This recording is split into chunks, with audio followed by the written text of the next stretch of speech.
Sanaiyah, your happiness word is Love Alchemist. Tell us more about this and happiness. Yes, absolutely. So, one of the things that I take my clients through, Christina, is unpacking the past baggage. And in my own experiences and also the work that I've done over the last 15 years, I've realized most of us carry a lot of baggage.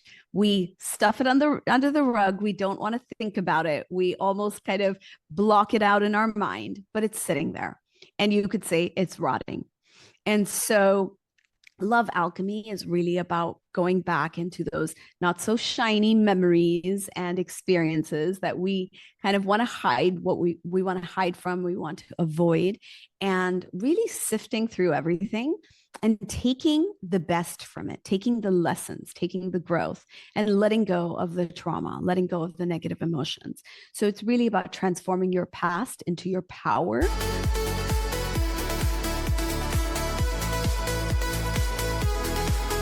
As cliche as that sounds, it really is about that, because everywhere we've been, okay, our entire, you could say our entire treasure chest of all the experiences that we've had over our life thus far has made us into who we are today. And most of us reject it. Most of us criticize it, or we see it as, something we don't want to remember. Whereas I think that if we can celebrate all the experiences we've been through, good, bad, and ugly, that we can actually learn to accept and love every part of who we are and recognize that if it wasn't for those experiences, you wouldn't be here today.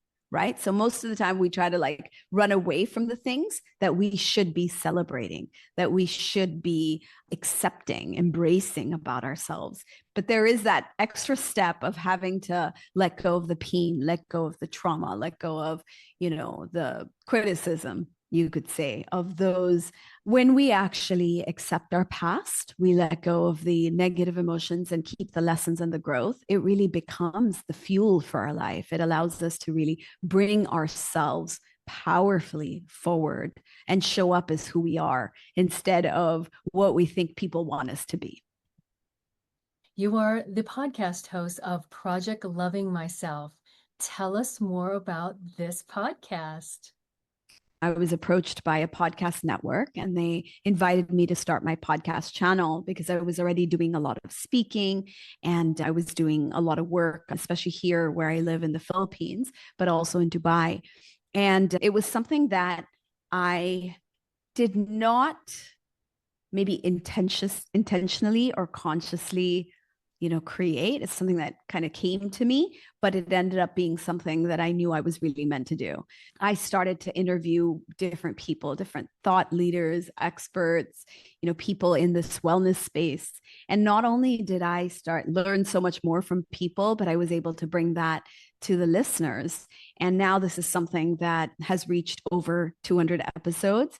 It is a podcast where I release weekly episodes where I do a combination of guest interviews and also my own solo episodes. I talk about things that are connected to self-love, relationships, healing, personal growth. And you could say it's that way I have chosen to just kind of give back to the world without asking for anything in return. So it's my way of just sharing, of, connecting with people. And I love when I hear from my listeners, who tell me, well, this episode, gave me this realization, or it encouraged me to take this step in my life. So the podcast is really my way of just connecting to my listeners and just sharing, giving, and contributing to the world in the way that I think I feel most resonant with. And now for a bit of a personal happiness question. You have 3 children. Your parents live in another country. You have lived in several different countries from where you were raised. How do you balance everything that you do with your work and continue to practice your own self-love? That is such a beautiful question, because it is something I have realized is almost really important for every individual to recognize, that what you have created within yourself will reflect out into your world. So it is important to first have balance within yourself. And when you can get to a point where you feel, I'm a balanced person, I'm balanced emotionally, I'm balanced. So emotionally balanced means you're emotionally regulated. You know how to give yourself me time, but you also know how to show up for other people. So there's a sense of balance within you. Then it's very easy to create, maintain, and sustain that balance around you.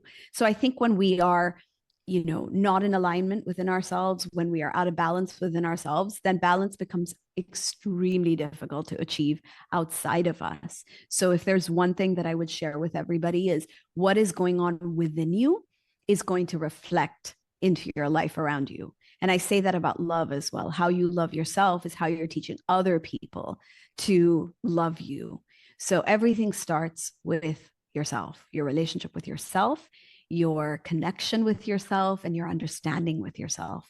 So when you dedicate yourself to that, then you will notice that everything else in your life almost effortlessly, easily falls into place. So start with yourself first.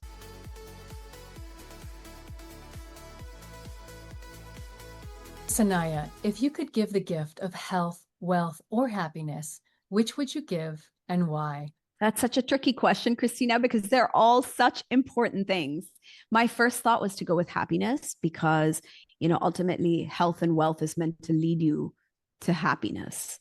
But really, I'm going to go with health because if your mind is not healthy, so if you're mentally unwell or disturbed, then no amount of wealth is going to make you happy. It's very hard to experience your life in a positive way when, the mind is not healthy, when the body is not healthy. Then no matter how much wealth you have, if you can't get healthy or better, right, then you're basically stuck in that situation.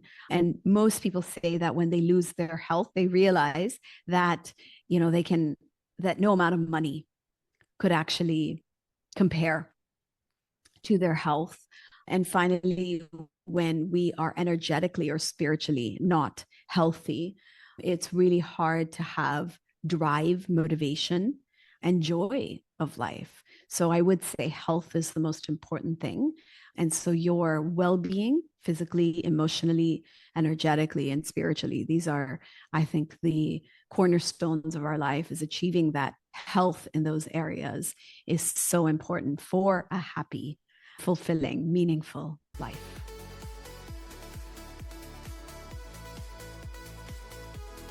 And now we have a question from our previous guest. What does blooming mean to you as it relates to your life or other people's lives? How do you define blooming? For me, blooming is really the personification of stepping into your power. It is the opening of ourselves to possibility, to accepting and receiving love, to sharing love with other people. It is the state, I would say, where you're fully kind of realizing who you are. So I'm thinking of a flower and how a flower blooms, with sunlight, with water, with good weather. So all these inputs allow the flower to bloom to its fullest expression.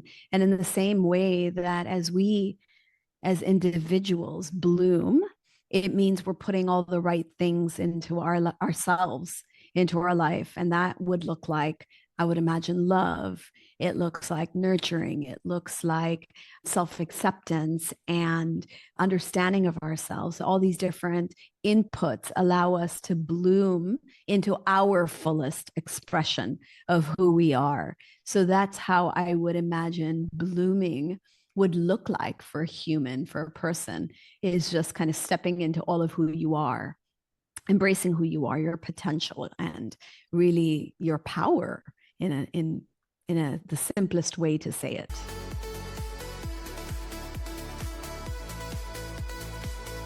if anyone would like to learn a little bit more about what I'm doing, you can find me on my YouTube channel, Sanaiyah Gurnamal, and on all social media channels. It's also Sanaiyah Gurnamal, and the website is www.sanaiyahgurnamal.com. Also, if you are interested in understanding what might be blocking you from getting the love you want, whether you're single, in a relationship, or struggling with self-love, then take my Love Blocks quiz.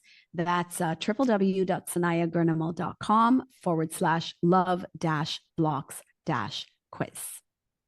Thank you. Sanaiyah, thank you so much for today. I know our listeners and our watchers are going to get so much value out of the conversation, and I know I did. So thank you for that.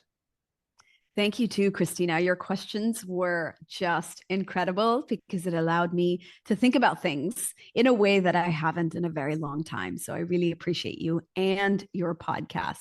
So thank you so much for having me. Thank you.